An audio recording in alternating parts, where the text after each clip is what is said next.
कहा, अब मोहम्मद को उनका अल्लाह भी नहीं बचा पाएगा। लेकिन उसे यह नहीं पता था कि अल्लाह अपने नबी की हिफाजत खुद करता है।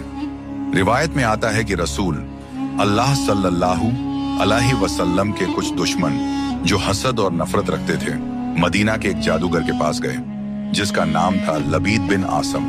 उन्होंने मिलकर उसे कुछ अशर्फियां दी और कहा, हमें उम्मीद है कि तुम यह काम कर सकते हो, मोहम्मद सल्लल्लाहु अलैहि वसल्लम पर जादू करो।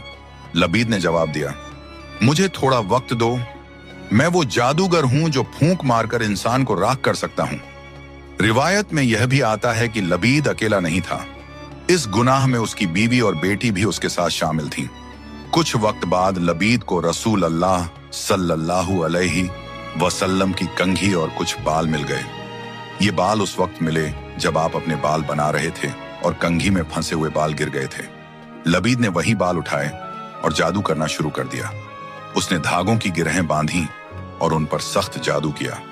फिर उसी काली सन्नाटे भरी रात में लबीद ने कंघी और बालों की गिरहों को एक भारी पत्थर के साथ बांधा और मदीना के एक पुराने कुएं जिसे जरवान या बिरजरबा कहा जाता था उसमें फेंक दिया और घमंड से कहा, मोहम्मद, अब तेरा खुदा भी तुझे नहीं बचा पाएगा।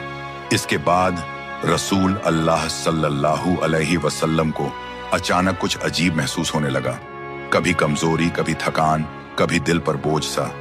तब आपने अल्लाह से दुआ की और अपने रब से मदद मांगी। उसी रात ख्वाब में 2 फरिश्ते आए। उन्होंने आपस में बात करते हुए कहा, इन पर जादू किया गया है, जादू कंघी और बालों में है और वह जरवान के कुएं में छुपाया गया है।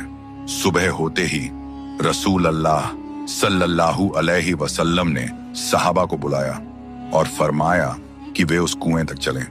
जब सहाबा के साथ जाकर कुएं का पानी निकाला गया तो नीचे से कंघी, बाल और गिरह बंधे हुए धागे मिल गए। उसी वक्त अल्लाह ताला ने 2 अजीम सूरतें नाजिल फरमाई, सूरह अल फलक और सूरह अन्नास।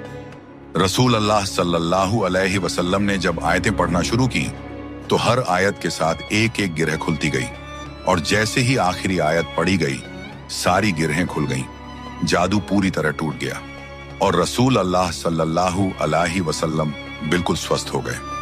अगर आप भी अल्लाह की हिफाजत चाहते हो तो कमेंट में लिखो, आमीन।